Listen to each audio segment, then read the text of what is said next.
tuangazie ripoti inayosema polisi nchini Msumbiji waliwatawanya waandamanaji ama maandamano yaliyopangwa na kiongozi wa upinzani Venancio Mondlane kwa kutumia risasi za moto na kuwajeruhi takriban watu 14. Haya yameelezwa jana na shirika la kiraia la Plataforma Decide. Mamia ya wafuasi wa Mondlane walijiunga na maandamano hayo katika mji mkuu wa Maputo, hii ikiwa ni sehemu ya ziara yake katika maeneo mbalimbali ya nchi hiyo kukitangaza chama chake kipya cha siasa. Tatu Karema ana maelezo zaidi.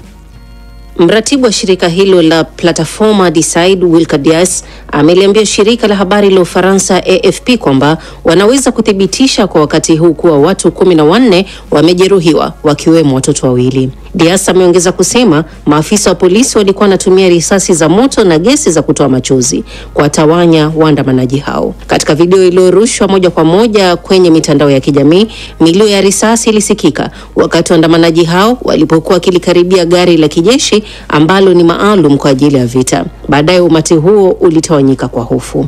Msemaji wa polisi alithibitisha kuwa maafisa wa usalama waliwatawanya waandamanaji hao, lakini hakutoa maelezo zaidi. Wafuasi wa Mondlane walikusanyika saa kadhaa kabla ya Rais Daniel Chapo kusaini makubaliano na baadhi ya vyama vya siasa ili kumaliza maandamano ya miezi kadhaa yaliyokuwa yakipinga ushindi wa Rais Chapo katika uchaguzi wa mwaka jana. Mondlane alishika nafasi ya pili katika uchaguzi huo, lakini ametengwa kwenye mazungumzo ya kuelekea makubaliano ya kitaifa ambayo yanakusudia pia kujadili mabadiliko ya sheria za uchaguzi. Mchambuzi wa masuala ya kisiasa Joao Feijo amesema mazungumzo ya serikali na vyama vingine vya kisiasa ni kama mchezo tu bila kuhusishwa kwa Mondlane. Feijo ameongeza kuwa kadri inavyochukua muda mrefu kumjumuisha Mondlane katika mazungumzo hayo, ndivyo hali inavyozidi kuwa mbaya zaidi kwa uwezekano wa kuleta utulivu nchini humo. Hapo jana, Mondlane aliwaambia wafuasi wake kwamba ataendelea na maandamano yake dhidi ya serikali kwa miaka ikiwa italazimika.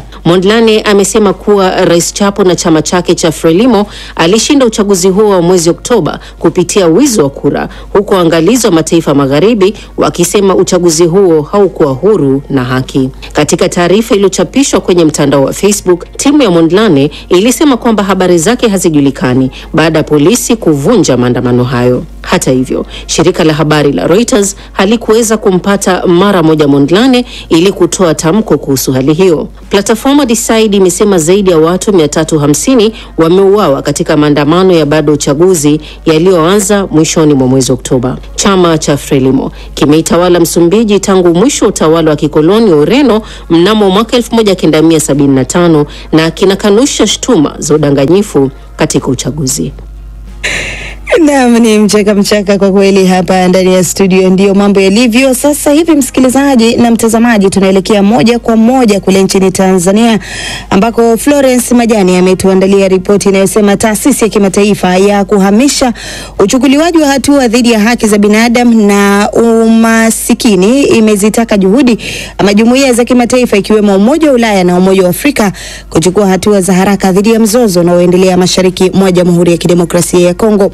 Kupitia tamko lake, taasisi hiyo imezitaka jumuiya hizo kuweka vikwazo maalum kwa Rwanda ambayo inadaiwa kuunga mkono waasi wa M23 hadi nchi hiyo itakapositisha msaada wake kwa kundi hilo.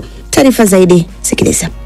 Ukosefu wa hatua za haraka kutoka kwa jumuiya za kimataifa unatajwa kuongeza mateso yanayoendelea kwa mamilioni ya watu wa Kongo, wakiwamo wanaume, wavulana, wanawake, wasichana na watoto wa rika zote. Hayo yameelezwa na taasisi ya kimataifa inayohamasisha ulimwengu kuchukua hatua dhidi ya uvunjwaji wa haki za binadamu na umasikini, GCAP.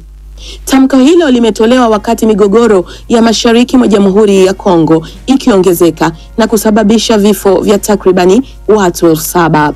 Akizungumza na DW kwa njia ya simu, mwanaharakati wa masuala ya haki za binadamu anayeishi mjini Goma, Litumba amesema kama dunia inavyotazama mzozo wa Gaza na Ukraine, basi mzozo wa DRC hauna budi kutazamwa kwa jicho lile lile. Ninafikiri kama yenyewe ningesema iko sawa vile jambo la Kongo linataabika kwa dunia, ingawa linakuwa nzito tukilinganisha na lile lenye kuwa Gaza, tangu za kule Israeli, lenye kuwa Ukraine. Watu wanateseka hivyo, lakini nalo linasahaulika.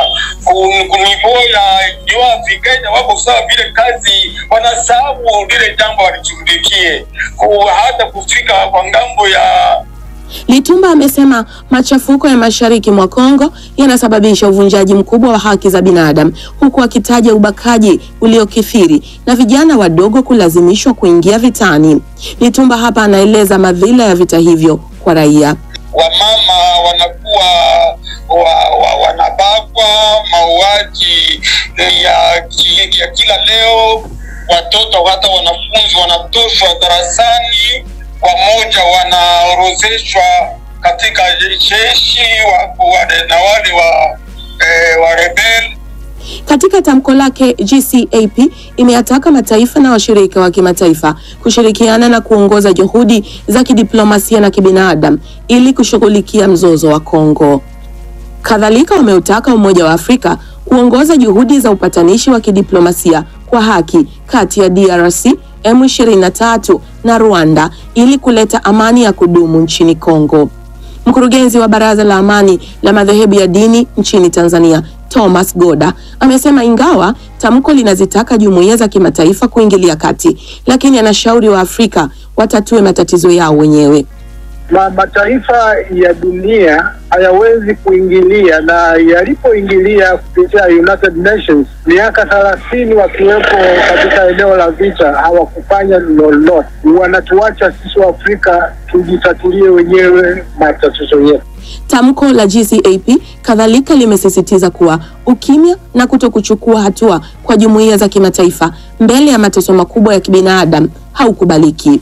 Kwa mujibu wa ripoti za kimataifa, tangu Januari 2025, mgogoro wa mashariki mwa Kongo umesababisha vifo vya takribani watu 7,000 na wengine zaidi ya 450,000 kuyakimbia makazi yao. Florence Majani, wa DW, Dar es Salaam. Lakini tukianzia huko nchini Tanzania, taarifa za kifo cha waziri wa zamani na mbunge wa Rorya Profesa Philemon Sarungi zimeendelea kusambaa kwenye mitandao ya kijamii, na msemaji wa familia amesema profesa alifia nyumbani kwake Msasani huko Dar es Salaam, na alikuwa akisumbuliwa na malaria, lakini hata hivyo tayari alikuwa ametibiwa na amepona, lakini ndio hivyo umauti umemkuta. Mwanaharakati Maria Sarungi ambaye ni mtoto wa Profesa Sarungi aliandika pumzika na malaika baba, lakini kuna mengine ambayo yameendelea kuandikwa kwenye mitandao ya kijamii. Kwa mfano, Flaviana Matata ni mwanamitindo huyu, anasema pole sana dada Maria na familia kwa msiba wa mzee, Mungu awape nguvu katika kipindi hiki kigumu. Lakini Lady JD, unamfahamu huyu, ni mwanamuziki, anasema pole dada Maria, Mungu awafariji na familia. Na huyu anajiita Sativa, anasema pole shangazi, Mungu awe pamoja na nyinyi katika kipindi hiki kigumu. Ni mengi ambayo yanaandikwa kwenye mitandao ya kijamii, lakini kubwa ni pole kwa Maria na familia. Mungu awape faraja katika kipindi hiki kigumu. Na